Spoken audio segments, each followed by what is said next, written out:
Okay, so let us start with our prayers. Om Namo Bhagavate Vasudevaya.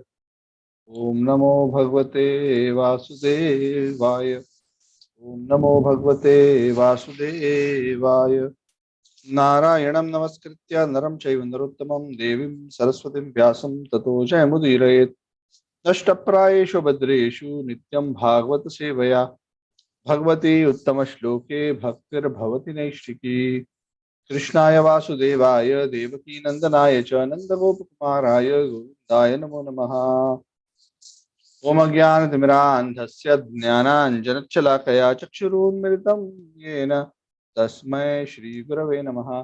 श्रीचैतन्यमनोभीष्टं स्थापितं येन भूतले स्वयं रूपः कदा मह्यं ददाति स्वपदान्तिकं वन्देऽहं श्रीगुरोः श्रीयुतापदकमलं श्रीगुरून् वैष्णवांश्च श्रीरूपं सागरजातं सहगणा रघुनाथान्वितं तं सजीवं साद्वैतं सावधूतं परिजनासहितं कृष्णचैतन्यदेवं श्रीराधाकृष्णपादान् सहगणललिता श्रीविशाखान्वितांश्च हे कृष्ण करुणा सिंधु दीनबंधु जगतपते गोपेशा गोपिका कांत राधा कांत नमोस्तुते तप्त कांचन गौरांगी राधे वृंदावनेश्वरी शुभानुसुते देवी प्रणमामि हरिप्रिये पंचकल्पतरुभ्यश्च कृपा सिंधुभ्य एव च पतितानां पावनेभ्यो वैष्णवेभ्यो नमो नमः। जय श्री कृष्ण चैतन्य प्रभु नित्यानंद श्री अद्वैत गदाधर शिवासादि गौर भक्तवृंद हरे कृष्णा कृष्णा कृष्णा हरे हरे हरे राम राम राम हरे हरे। नमो विष्णुपादाय कृष्णप्रेष्ठाय भूतले श्रीमते राधानाथ स्वामी नामिने। नमो विष्णुपादाय कृष्णप्रेष्ठाय भूतले श्रीमते भक्तिवेदांत स्वामी नामिने। नमस्ते सरस्वती देवी गौरवाणी प्रचारिणे निर्विशेषेण करोति वाचालं पंगुं लंघयते गिरिं यत्कृपातमहं वन्दे श्रीगुरुं दीनतारिणं परमानंद माधवं श्री चैतन्य ईश्वरं हरि ओम। Hare Krishna. So we are discussing fourth canto, chapter 15 today. We have begun the pastimes of leading to the birth of Maharaj Prithu.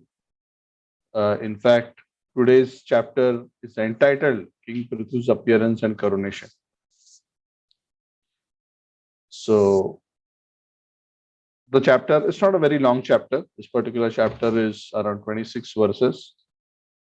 And the story is very simple and basic. It's mainly about the appearance and coronation, as the title suggests. And it's quite descriptive in nature, not very eventful in the sense that not really much of a story, but various aspects of his appearance and how the coronation was done, and the position of King Prithu, his consort, Queen. So those aspects are discussed. So we'll go through that. So again, a quick recap of where we are. As a part of the various Visarga aspects of creation, Visarga is the secondary creation, which is predominantly about population of the universe. Various great personalities were given the task to produce progeny and populate the various planetary systems. And we are discussing in the fourth canto, we were discussing about Dhruva, and from Dhruva, the descendants of Dhruva. And we discussed about how many generations after Dhruva, because Dhruva's immediate eldest son was too detached. Anyway, another one from him, the descendants continued, and many generations later, a great king, King Anga, was born. How he ruled, he had no, he had a son by the name Vena, and how he was actually such a terrible character, so terrible that King Anga in the dark of the night disappeared into the forest, never to be found again. We discussed about King Vena's atrocities and the reason why he was so terrible. He was connected to Mrityu, who was his grandfather, and he had inherited certain sinful characteristic, and he was extremely cruel. The sages initially insisted that King Vena should become the king because there was no king and there was chaos, but later on they realized that it isn't working as planned. So they tried to make King Vena understand through good advice, through nice, gentle words. They approached him, instructed him what is the proper role of the king and how the king can be so happy if he performs his role properly. And that is what all the Vedas are about. The Vedas are essentially telling us, of course, ultimately, our ultimate dharma is to please the Supreme Lord, and that is the dharma of the soul. But even while we are living in this material world, we also have certain material duties based on our position in society, varna and ashram. And if we execute those duties properly, the proper execution of those duties is itself also worship of the Supreme Lord. And it will lead to both evolution of the soul and overall well-being and prosperity for the individual. No matter what is his role in society, no matter what his duty, whether it's a Brahmana, Kshatriya, Vaishya, Shudra, Brahmachari, Grahastha, Vanaprastha, Sannyas. Sanushchitasya dharmasya samsiddha dharitosha. So that whole divine system is there.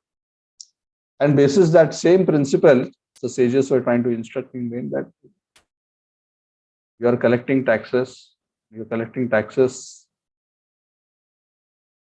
The right to collect taxes is in exchange for you to protect the citizens and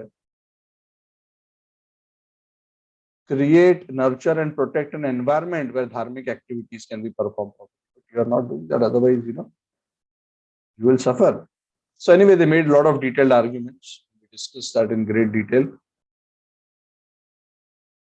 Far from being understanding, Vena was so proud that he went to the extent of chastising the sages by calling them as paramours, unchaste people. That I am the Pati, I am the Lord, I am the representative of God, I am as good as God. All demigods are part of me. So why are you trying to distract the people to worship the Devatas and the Supreme Lord? That's distraction. The right way is that everybody should focus on me because I am here in front of you. I am God. So when the sages realize not only is he not learning, but he is being extremely blasphemous.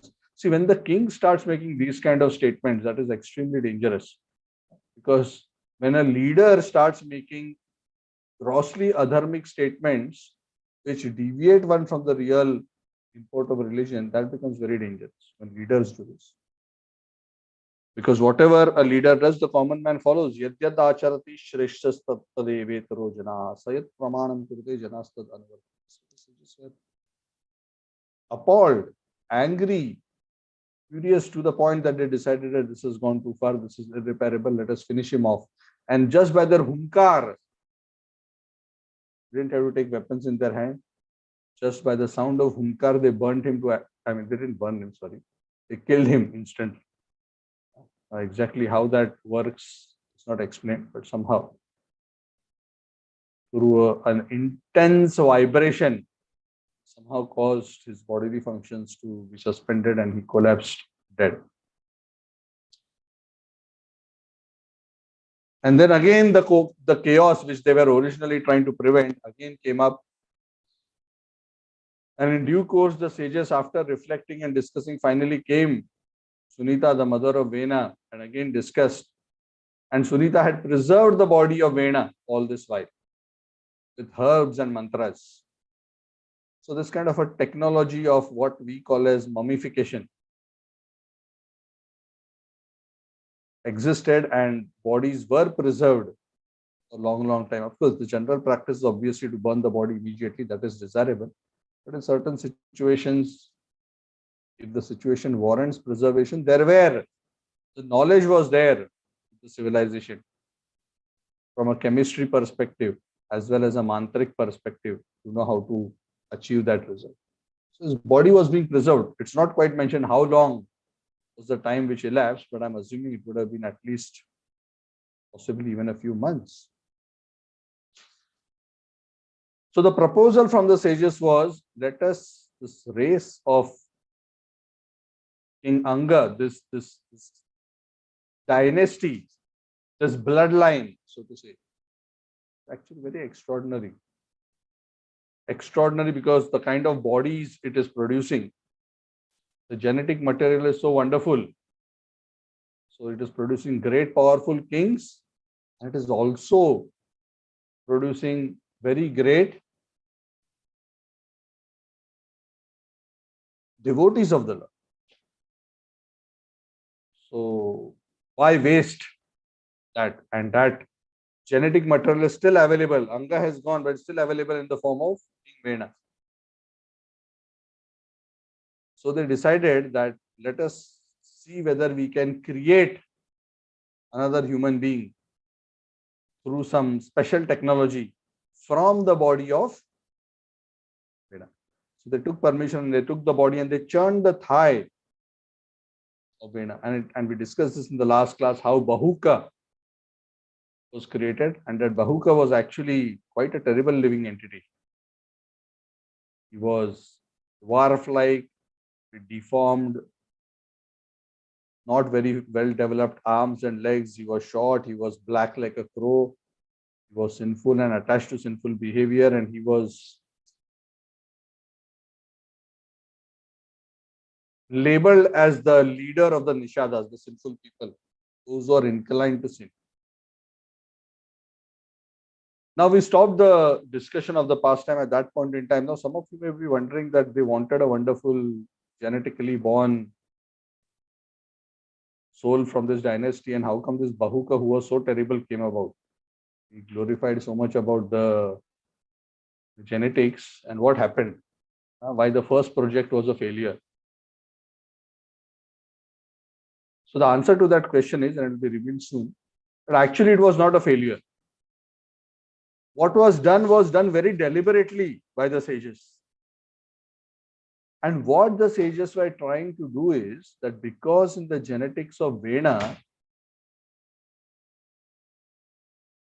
there was a mixture of the genetics of Anga's line and also the genetic mixture coming from his mother's side of Mrityu. What they did was that through this process of churning of the thigh, they removed those traits on the body of King Vena, which created the contamination in the high quality genetics of the line of Anga coming from Dhruva. So in the form of Bahuka, all those negative traits, now I do not know how this maps to the science of genetics, so I cannot answer that. But in principle, what they did is, whatever were the negative characteristics which had come from the side of Mrityu, they were removed from the body of Vena and they were personified into this Nishada Bahuka and was removed. So what had happened, net, the body of Vena had been removed, had been cleansed of all these negative traits now. Very interesting. Correct? Just like when before we drink water, we purify water, right? We remove all the impurities. Undesirable things are removed. What is left is your water. So they removed all these unnecessary impurities which came from that background, and then they set themselves on their actual project, which was to produce a progeny from the body of Vena by using the pure ingredients coming in the line of the seminal line of King Anga. So what they did is, the Brahmanas, the great sages, after having churned first the thigh, then later they started churning the two arms of the dead body of King Vena. And it is said, from one arm, a male body was produced, and from a female, from another arm, a female body was produced. And this bodies which came out were having the necessary characteristics of the pure line from a bodily perspective that the sages wanted. But something even more wonderful happened. These great sages who are so advanced in spiritual consciousness, they noted that not just were a male and a female created, but these male and female were not just another human from the body with that genetic material, but the male was actually an empowered incarnation of the Supreme Lord. And the female was an empowered incarnation of the goddess of fortune.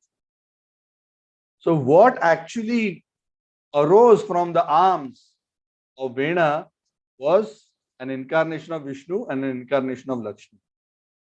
They were like, wow, this is a super successful project. We just wanted a king. We got an incarnation of Vishnu and an incarnation of Lakshmi. So that was not something which they specifically designed. At least that's not what the Bhagavatam mentions. And the great sages announced this to the whole world, that here this personality, this male personality who has appeared now is actually an incarnation of Lord Vishnu. He is a Shaktyavesha incarnation. He is not Vishnu himself. He is not Vishnu Tattva, but he is a Shakti Avesha, which means he is a personality who's endowed with a specific power of Lord Vishnu, a power which is not found in any living entities, a power which is within the Supreme Personality of Godhead himself.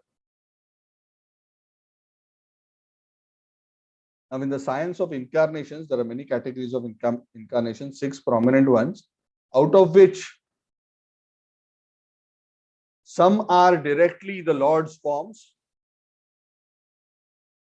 Most of them are partial manifestations of the Lord's potency. And there are some who are in the category of Shakti Avesha, who are not directly the Lord, but they have the Avesha or an infusion of Shakti, a particular potency of the Lord. Because sometimes when the Lord wants to achieve something very, very extraordinary in this world, but the Lord doesn't feel the need in his own wisdom, feel that I need to come personally perform this particular activity. Of course, the Lord can do it. But he may feel, no, not really needed, because what is needed is to achieve this objective, and to achieve this objective, I don't have to go personally. I can empower a living entity with my own personal extraordinary potency to execute and fulfill this purpose.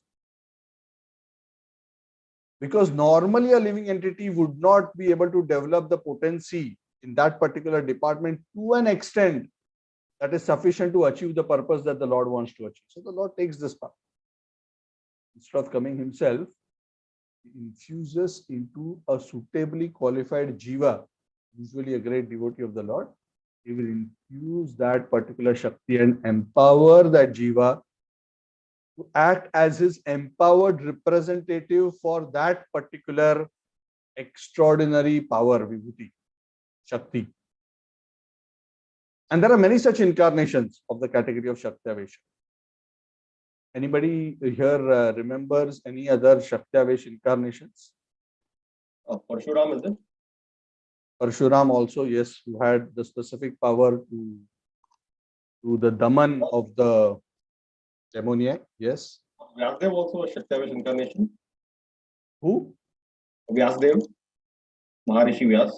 Yeah, Vyas is sometimes considered as a plenary expansion. It's not very clear about whether he's plenary or Shaktavesh. But there are other mentions of Shaktavesh within the Vedic scriptures of Narada in the 24 incarnations. So Vyasa, maybe I'm not very sure. That's why I don't want to comment on that. I'm not very sure about Vyas being a plenary expansion or Shaktavesh. But Narada is a Shaktavesh incarnation. He's a Jiva who's very advanced, who has been especially empowered by the Bhakti Shakti. So he's empowered by the Shakti of Bhakti so that he can distribute Bhakti. The kind of distribution of Bhakti that Narada can do, nobody else can do. That is a very extraordinary power that he has been given. Similarly, the 4 Kumaras, who are also Jivas, they are not the Lord directly, but they have been especially empowered with the Jnana Shakti of the Supreme Personality of God, knowledge Shakti. They are extremely learned and they go all over the universe teaching the topmost. They are the professors of the professors in spiritual wisdom. So like that, there are various personalities. So Prithu Maharaj, what power he was blessed with? He was blessed with the power to rule the world.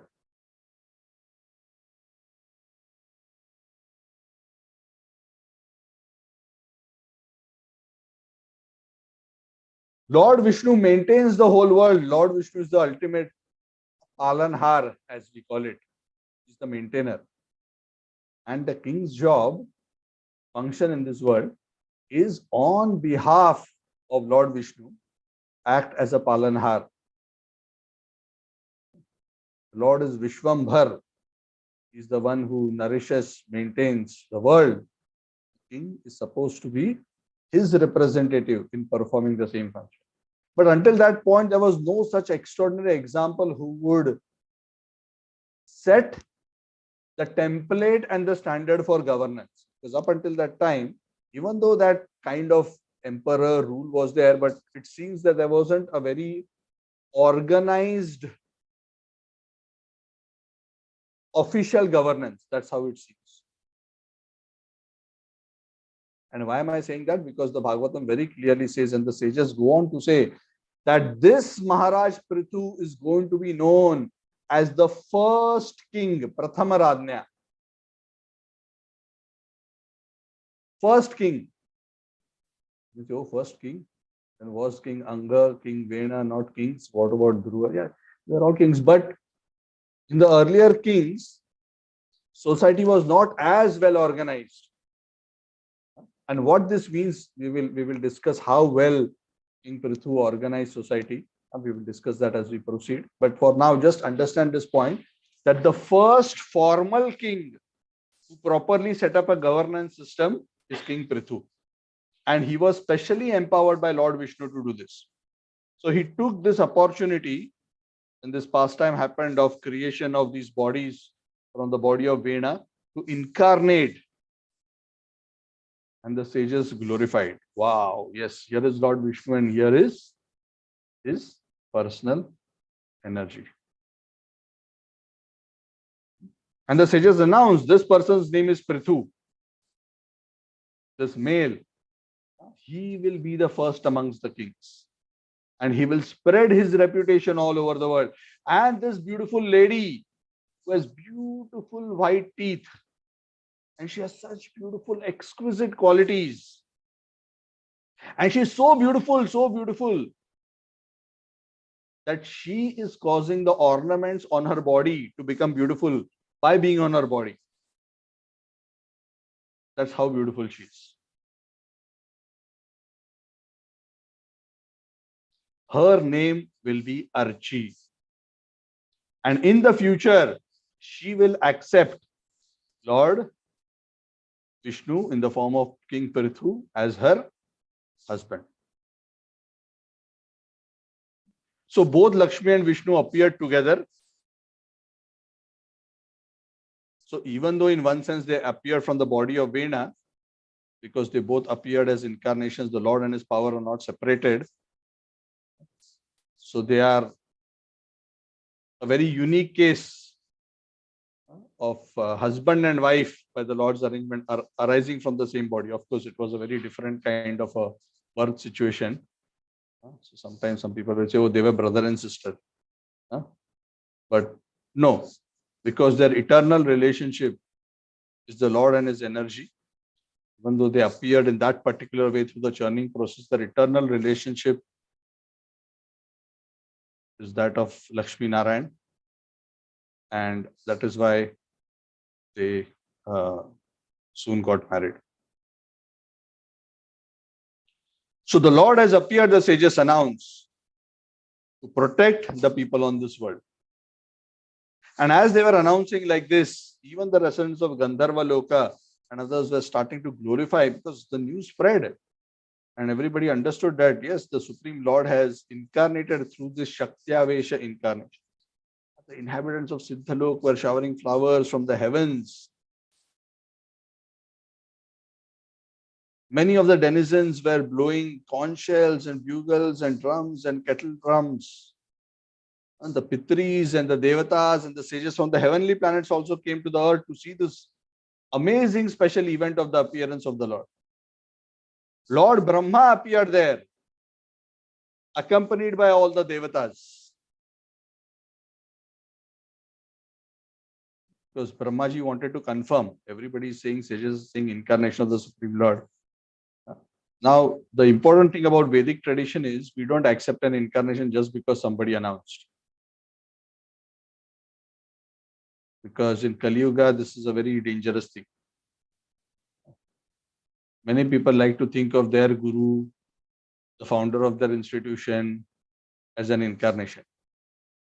So even on earth right now, there are so many Kalki incarnations, so many Shiva incarnations. Why?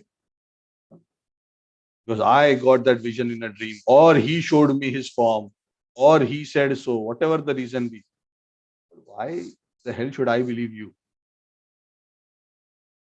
So Shastras do not accept incarnations based on somebody's claim or even based on votes. Incarnations cannot be voted into power,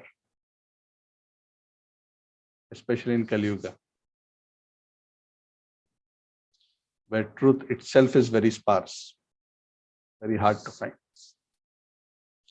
So Brahmaji came down and he saw Prithu, and it is said he examined the physical characteristics of King Prithu.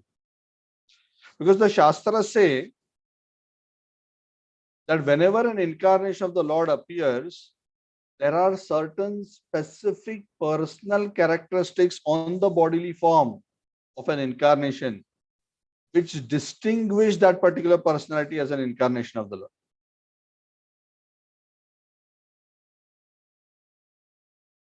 So it is said Lord Brahma noticed on the right hand palm of King Prithu the impressions of lotus flowers. He saw the lines on the right palm which indicated him as an incarnation. He saw the lotus flower marks on the lotus feet, the soles of Prithu Maharaj. So he ascertained all the physical characteristics and he certified. I, Brahma, hereby certify this Prithu is an incarnation of Supreme Personality of God. So it is said that one on whose palm there is a sign of a chakra as well as other specific signs should be considered as a partial representation or an incarnation of the Lord. That is what the Bhagavad says. So there are different marks. Now I do not know the science of all the different marks and what each of them mean, but there is a science behind it. Such similar marks were found on the personalities of incarnations or the Lord himself, Sri Ramchandra, Krishna, even in the personality of Lord Chaitanya Mahaprabhu, all these marks were present.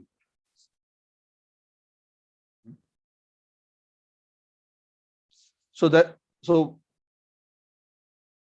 in teachings of Lord Chaitanya himself in his teachings, if I'm not wrong, those teachings were to, was it to Rup or Sanatana? I don't remember clearly. He explains the various types of incarnations. And he mentions that three things are important to ascertain who's an incarnation. One is generally incarnations are predicted in the scriptures. They're predicted upfront. It's not that the Lord, suddenly feels, oh, I'm getting bored. Can I just do something? Can I just go down and, go and do something? And then once my boredom is gone, I'll come back up. So the Lord doesn't do like that. The Lord already knows how time is going to flow, what are the events that are going to happen in general, and the Lord has a particular plan already. So incarnations are generally foretold and predicted in the scriptures. When the Bhagavad was written, 3 more incarnations were already foretold. Buddha, Kalki, and Chaitanya Mahaprabhu. These are the only 3 incarnations after the writing of the Bhagavad on earth. And there are no other incarnations. So sorry to disappoint if somebody is thinking that they know some incarnation somewhere else. No, there is no other incarnation. So the scriptures have to predict. But even if the scriptures, and when the scriptures predict, they just don't give any vague information that an incarnation will come. They generally tell where they will appear, what will be the situation, sometimes even to the extent of the place, the parents, the bodily features, the activities. Quite a bit of information is shared. For example, for Kalki, it is already predicted not only his name, but his father's name, the village name, what he will do. All those things are there.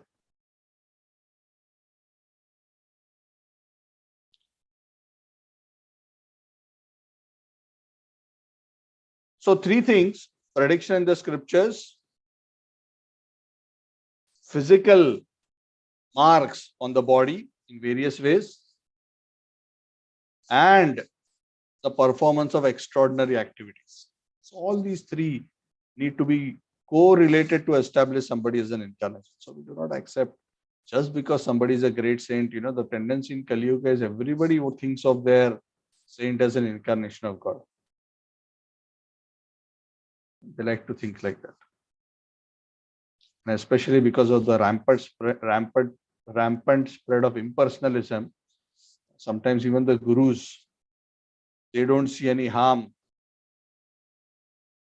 in declaring themselves to be not different from God, because they think, yeah, that is ultimately my philosophy also, that I and God are not different. So why is there a problem if I say I'm incarnation of Vishnu? So all these kinds of fake incarnations come about. But King Prithu was not like that. Even Chaitanya Mahaprabhu was not like that. For Chaitanya Mahaprabhu also, it is said in his home when he was a very, very young child, across his home as he would walk around, sometimes he would leave his marks of his footprint. And he would walk through either water or yogurt or butter or something like that. And Jagannath Mishra and Sachi Mata would notice, oh, I'm seeing footprints around our house. They would not realize whose footprints they are, because the Lord would hide that. They would notice on the footprints that, oh, on the footprints, I can see the marks of Lord Vishnu. So I think our Shaligram Shila, Lord Vishnu, is walking around in our house at night. They would think like that, not knowing that the marks are created by Lord Vishwambar, Lord Chaitanya himself.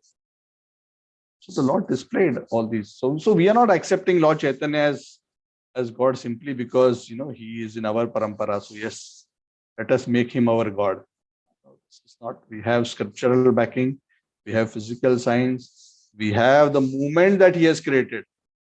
Which other movement in the history of civilization in Kali Yuga has spread Bhagavad Dharma all over the world? You tell me one. Nobody. So that is the power of what Lord Chaitanya has come to us. So you can see, Phalena Parichiyate. You can see from the results. Anyway, so that's a side point. So these three things, again to summarize, the prediction in the scriptures, the physical characteristics, and the extraordinary activities. All three are very important. So the sages declare him here. Brahma comes and does the physical examination, certifies.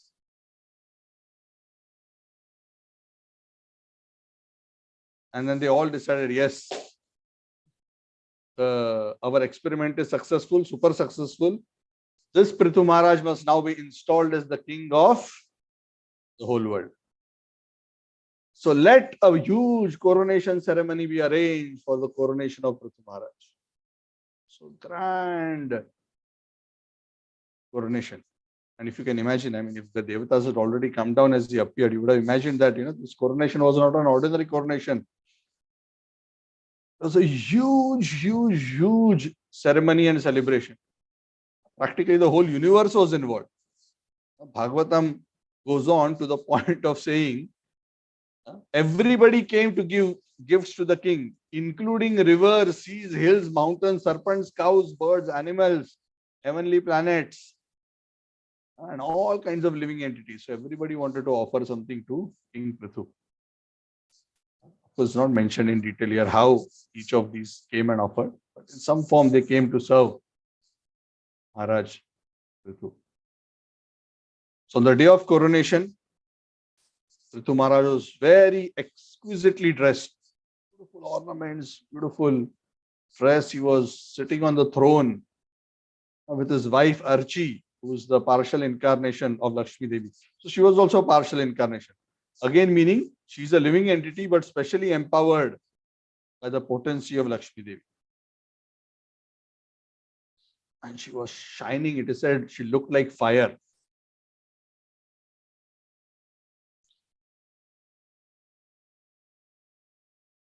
So when this happened, and as the coronation was happening, of course, the ceremony and the technicalities of the ceremony happened. But the interesting part was that as the coronation was going on,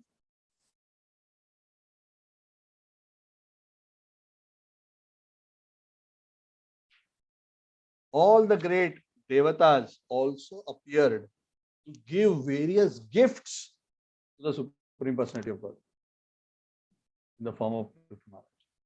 Now there are similar descriptions in various places in the scriptures. Even when Vaman Dev appeared, many great personalities came and offered him various gifts.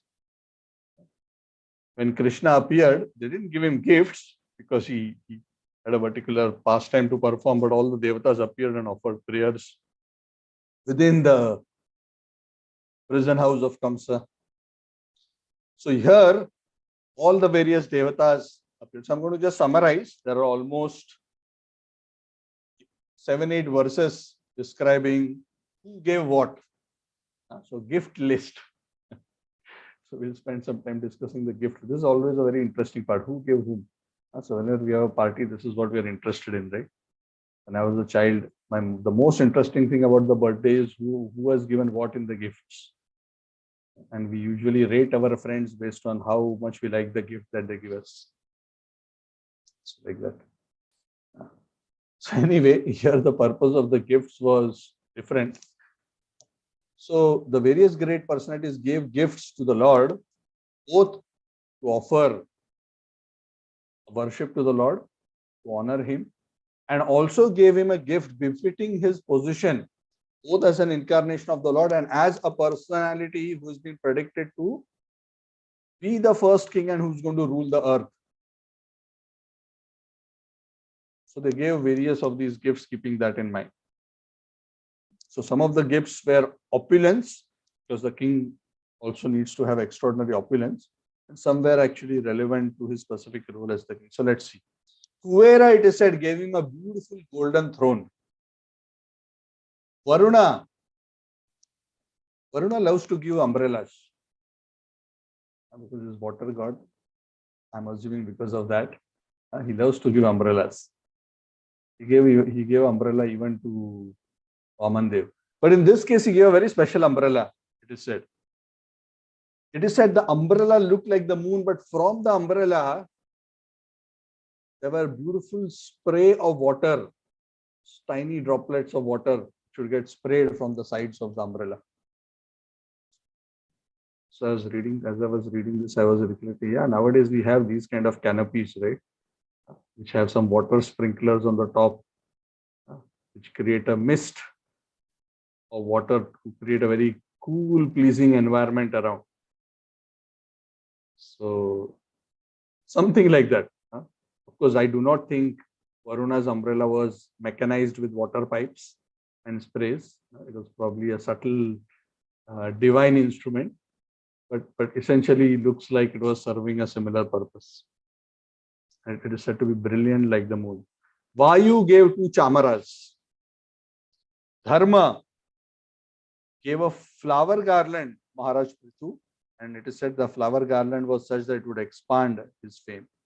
Indra gave a very beautiful crown. Yama gave a scepter. Scepter is a punishing rod. A scepter is a special, it's kind of a rod, you can say, which the king holds, which is like the rod of punishment, showing that he is the wielder of the law. So scepter, holding a scepter means I am wielding the law on behalf of the Lord. I am the law. So he gave him a scepter like that to rule the world. Brahma, it is said, gave him an armor. What kind of an armor? An armor of spiritual knowledge. Very interesting. What does that mean? That the real armor that we need is not just an armor to protect the body, because the body can be protected, even asuras can protect their body. The real protection is a spiritual armor. And that comes through spiritual knowledge. When we are fixed in spiritual knowledge and we are fixed in divine qualities, especially of humility and service, then we are very well protected. That is very important. Saraswati gave him a transcendental necklace. Lord Vishnu, Lord Hari gave him Sudarshan Chakra. So what that means is he gave him a partial representation of Sudarshan Chakra. It's not that Lord Vishnu lost his chakra when he gave it to. So he gave him a partial expansion. So the Lord has the original chakra, but a partial expansion to his partial incarnation. A chakra was given. Lakshmi Devi gave imperishable opulences. Lord Shiva gave a very beautiful sword which was covered in a sheath which had 10 beautiful moons. Durga Devi gave a shield on which 100 moons were drawn. Soma, the god of the moon, gave horses made of nectar, and Vishwakarma, the architect, gave a beautiful chariot. Agni gave a very beautiful bow made of horns of goats and cows. Surya gave arrows as brilliant as sunshine. Bhumi Devi gave slippers with magical power. So I'm not sure what exactly were the magical powers of the slippers. Perhaps he could quickly go wherever he wanted, I'm assuming. The demigods, obviously, as all this was going on, were showering flowers again and again. The Khecharas gave him the skills of drama, singing, music, and also the power to disappear. Khecharas are those who are moving around in the skies. The sages gave him their blessings. The ocean gave him a conch shell. It is said the seas and the mountains and the rivers gave a path for his chariot, so he could travel everywhere without any obstacles. And as all this was happening, the bards, the Magadhas, the Sutas, the Vanis, the Vandis, sorry, not Vanis, the Vandis, they started offering prayers and glorifications. So just think of it like this, that this beautiful ceremony was going on. All these various gifts were also being given.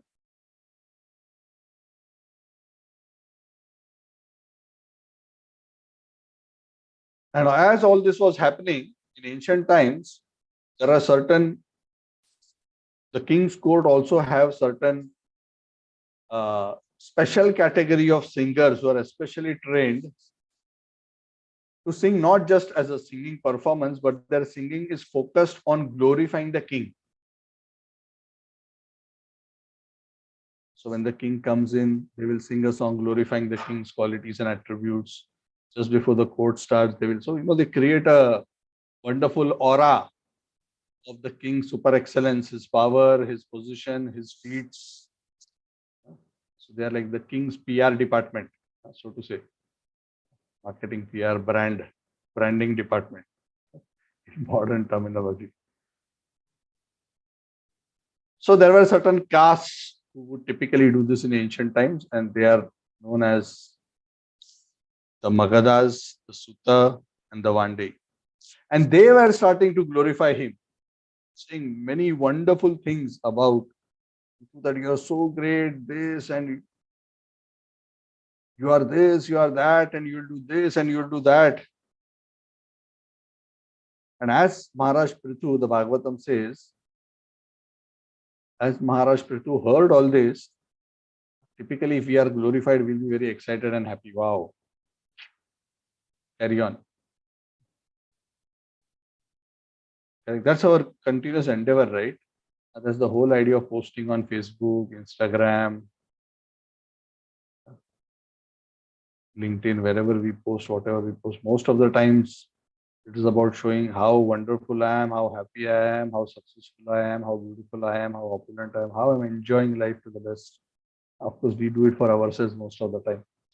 Of course, King has his PR department, so they were doing like this. But unlike any common man, Maharaj Prithu wasn't particularly excited when he started hearing. This was something very interesting.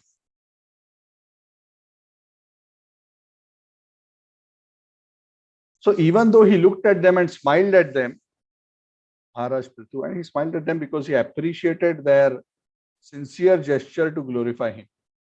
So he was not chastising them. He made a comment to these official singers by saying that whatever you are describing, oh gentle Sutta, Makhada, Vandi and others, and these other devotees who are offering these various praises, actually all the qualities that you are ascribing to me and describing me as possessing are not even distinct in me. I am just appeared. I have just been coronated. I haven't even done anything yet. I have not even displayed any qualities yet. So, I am feeling it very odd. You are going and glorifying me about qualities which are not even yet displayed. So please do not speak in vain. Words should be offered in glorification to someone if they are actually true for him, or otherwise it should better offer to someone to whom it is suited.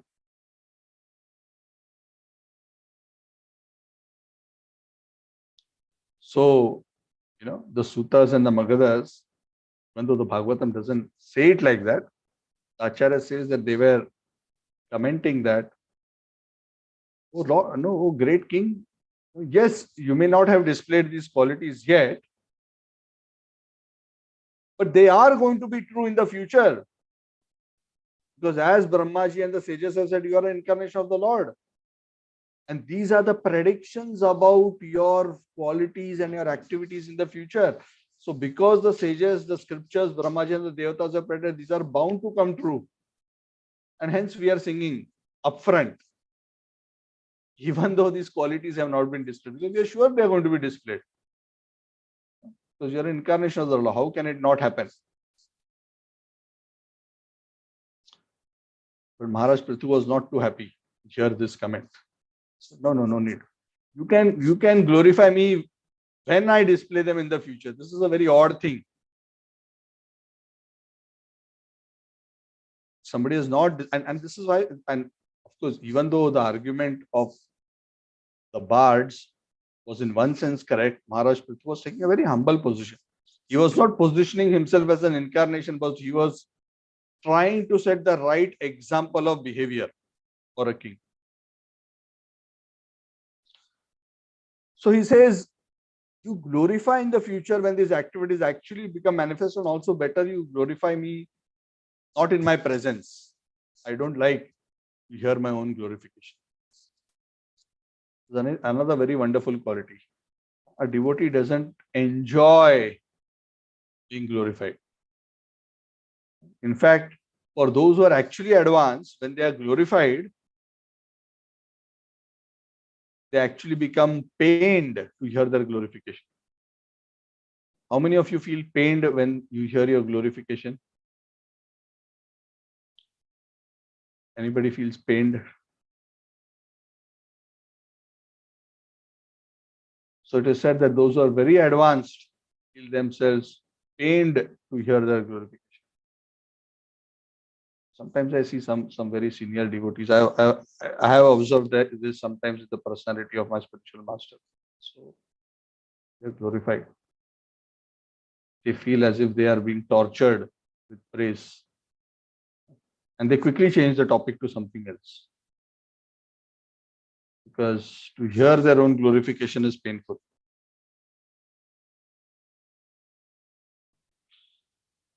So then the bar start thinking, then what should we do?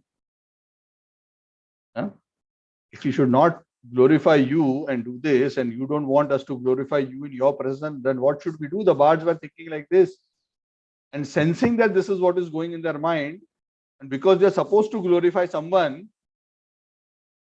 Maharaj Prithu said, don't you know what is the perfect object of glorification? The perfect object of glorification is the Supreme Personality of Godhead. Just glorify Him. Why are you glorifying me? So offer prayers to the Supreme Personality of Godhead. Do not ascribe such qualities to ordinary living entities like me. He refers to himself as ordinary, even though he's an incarnation, and especially when I'm not displaying it at this moment. And an intelligent man wouldn't allow himself to be glorified like this, especially when he's not displaying such qualities. Because this is like cheating, isn't it? This is what Maharaj Prithu says. It's like cheating. How to glorify somebody who's uneducated by saying, if he was educated, he would have been a great scholar, and he would have, and you go on glorifying, he would have been this, he would have been that. But this is all just imagination, something which never happened. If this would have happened,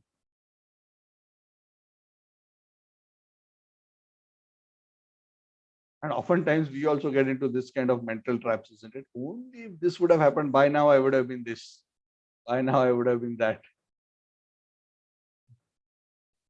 materially or spiritually. But this kind of imaginary, speculative glorification has no value. So Maharaj Prithu says this is the process of cheating. Actually, this kind of a glorification is not a glorification. It is both a criticism and actually it's an insult. Because to glorify somebody who doesn't have something and say that if it was like this, he would be like this, and glorify somebody like that is actually an insult, isn't it? So he says, a foolish person who agrees to accept such praise, this kind of praise about something he may do in the future, or he could have achieved in the future if it was like this, if it was like that. He does not know that this kind of praise are actually nothing but an insult. And actually a sober person, a person who has a proper sense of honor and who's magnanimous, he doesn't like to hear about his bad activities. And a person who is truly famous and powerful doesn't like to hear himself praised. So my request, O bards, sutas, magadas, etc., that right now I'm not so famous for my personal activities. I have not done anything for you to glorify. Therefore, it would not be right for me to engage you in my glorification. So just hold it. I just came out from the arm. I have just got coronated. Don't go many steps ahead and start doing something which people will mock me for. So even though everybody was glorifying him, he did not feel comfortable to be glorified. And that brings us to the end of this chapter. Actually, this particular conversation doesn't end here, so it may sound a bit abrupt, but the bards, how they reacted to this request of King Prithu is continued in the next chapter. And the moral of the story is they didn't stop. They still continued. And how they continued and how they argued, we will discuss in the next chapter. It's quite interesting. So this is the personality of Maharaj Prithu. So net, what we discussed today is that after Bahuka appeared from the thighs of Vena, and all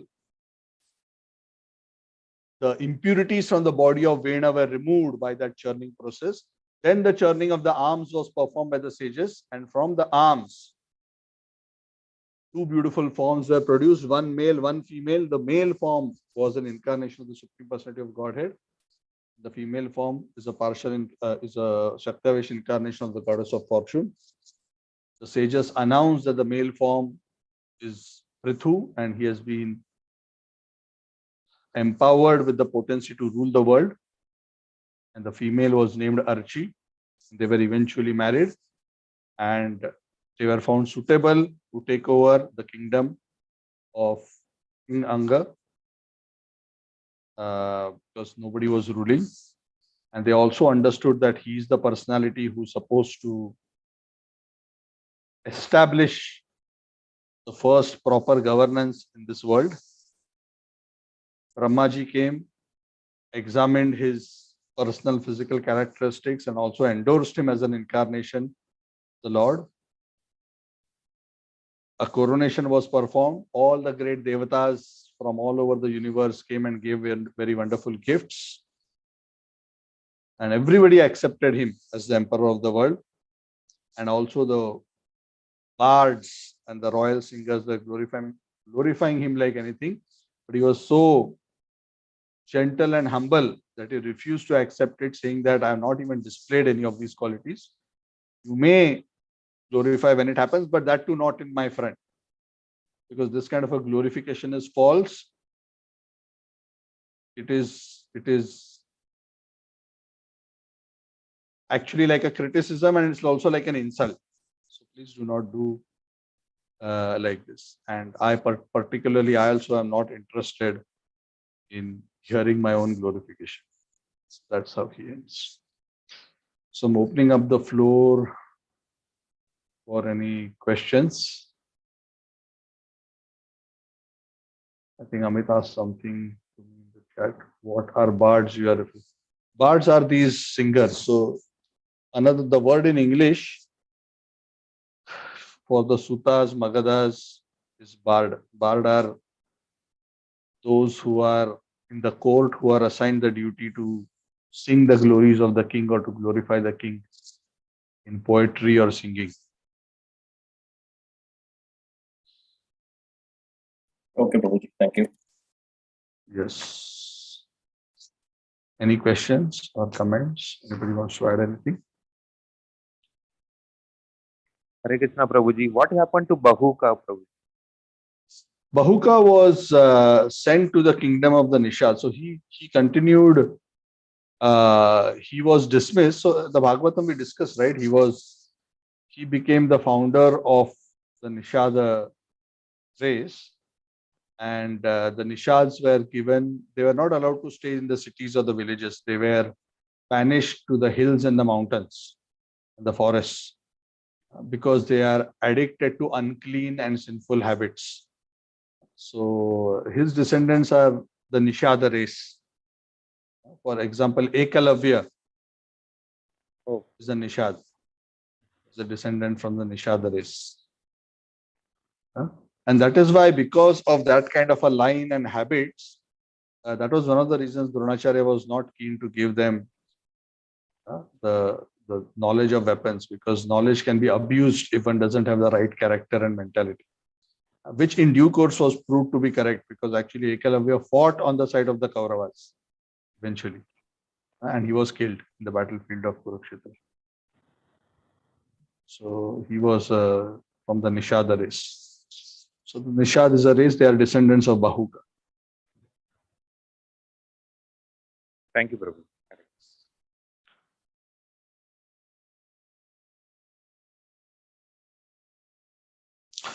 Another point to mention is when we talk about Shakti Avesha incarnations, empowered incarnations, of course, there are some Shakti Avesha incarnations who are very prominent and mentioned in the scriptures, like Prithu, Narada, Parshuram, Maharaj, and a few others. But there are Shakti Avesha incarnations can be unlimited because there may be many, many living entities who are empowered extraordinarily by the Lord in terms of potencies. And to the extent that Chaitanya Mahaprabhu says that nobody can preach extensively the glories of the Lord and the holy name without being empowered directly by Krishna. Krishna Shakti Vina Nahi Tara Pravartana in Chaitanya Sutam. So all different greats, saints, sages, acharyas, preachers are empowered by the Lord to various extents. Of course, we do not call all of them as Shakti Avesha avatars, but there is some level of Shakti Avesha, even though we may not call avatar, but there is some level of Shakti Avesha. And some great personalities. Prabhupada would sometimes refer to even Jesus, like Shamala Mataji was mentioning in the chat. Yeah, sometimes Prabhupada would mention to refer to Jesus. We as devotees and followers of Prabhupada consider Prabhupada as a Shakti Avesha incarnation, because he has done what practically no other saint has done.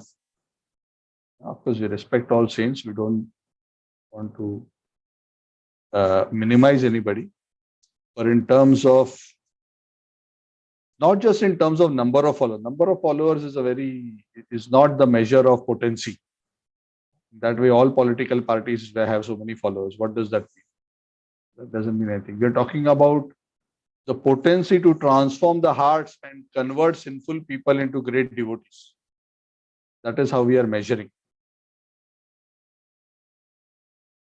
So there may be so many Hindus, but how many Hindus are able to transform others? There are so many Christians, but how many Christians are themselves following or transforming others? Transforming others in a genuine way to dedicate themselves or their lives to God and inspire others to dedicate their lives to God. So that is the measure of potency. So we see that kind of an extraordinary potency in Srila Prabhupada. And there are so many acharyas. All the acharyas, to some extent, we can consider them as Shakti Avesh. So Shakti Avesh category, the point is not so limited. There are hundreds and hundreds of Shakti Avesh personalities who are given the Avesh to various levels to achieve.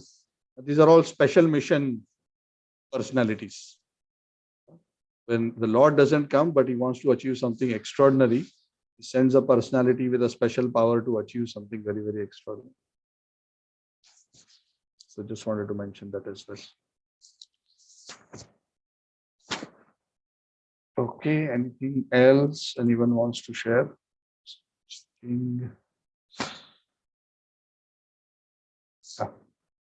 Should we do our Sadachar class tomorrow? We haven't done for some time. How many of you are able to attend? Can I get a thumbs up or a hands up or whatever?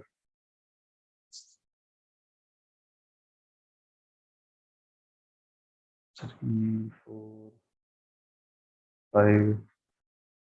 I think another maybe 3-4 classes. I'm hoping we'll cover the book. I'm not going to go into the technical demos in the Zoom. So I think we will not continue this for a very long time. So I think 5-6 of you. So let's just do it. Anyway, the following weekend is Narsingh Chaturdashi, so we cannot do Sadhana Sadachar class next weekend. So I'm thinking the next Saturday we can discuss something about Lord Narasimha. That is okay. Yeah, because it is Narsingh Dev's appearance. So just to also give an indication, Narsingh Chaturdashi is on 14th, right? If I'm not wrong, or is it on 15th? I forgot. 15th, Prabhuji. 15th, right? Sunday, right? Yeah. So 14th is our class. So 14th we can create a nice mood to remember him. So Narsingh Chaturdashi, the fasting is until dusk. Dusk is, you can say, sunset roughly. But for the exact breakfast time, you can check your local calendars. So roughly around 7:15, roughly. Yeah. So please check the time. So if you can fast, that is best. So we will observe that. And on Saturday, we can discuss that. So on Sundays, if you can go to your respective temples, that would be best. You can attend the festivities there. And Saturday, we will discuss something about the glory. So Sunday, tomorrow, 9 o'clock, I think we can continue our discussion on sadhana and sadachar. Hope that's okay. Whoever can come, you're welcome. And again, I just want to say one more thing. Please attend the classes live on Zoom. The YouTube is only for if you miss, then you can use that, because I also feel enthused to see all of you, and it is inspiring. So the more of you who come online, the Zoom, it is more encouraging. So please continue. Most of you are doing that, but I'm just wanting to reiterate this point. And again, to reiterate that the more of you who keep your video on, it is more encouraging for me. Okay, thank you. So I'll see you tomorrow, whoever, and thank you very much. Hare Krishna, Srila Prabhupada ki Jai, Granthara Srimad Bhagavatam. Jai. Thank you. Hare Krishna Prabhu. Hare Krishna, Prabhu. Thank you. Thank you, Anita Mataji Haribol. Thank you, everyone. Hare Krishna, Thank you, Hare Prabhuji. Krishna, Prabhu. Thank you. Hare Krishna. Hare Krishna. Hare Thank you. Krishna, Prabhuji. Thank you for the class. Thank you, Hare Sri Krishna, Brahma Prabhu. Mataji. Hare Haribol Krishna. Bhaskar, thank you. Thank you. Vrinda Premataji, thank you. Sri Sundar Thank you. Prabhu, thank you. Amit, Shraddhaji, Santanam Prabhu. Prabhu, you missed the Wednesday classes, yes? Santanam? And Hare Krishna, Prabhuji. Wednesday class, I will watch, Prabhuji. I yet to watch this. Yeah, that's okay. I somehow did not register that you missed the class. Okay, I thought you probably dropped off early. You didn't attend, is it? I didn't attend. Oh, Wednesday okay. class, I didn't attend, Prabhuji. Okay. So if you want to hear that past time, it's in the last 10 minutes. I just, after the class, I gave last 10 or 12 minutes of that particular past time. Okay, thank you. Thank you, Prabhuji. Hare Haribol. Hare Krishna. Thank you, Prabhu. Hare Thank you, Anand.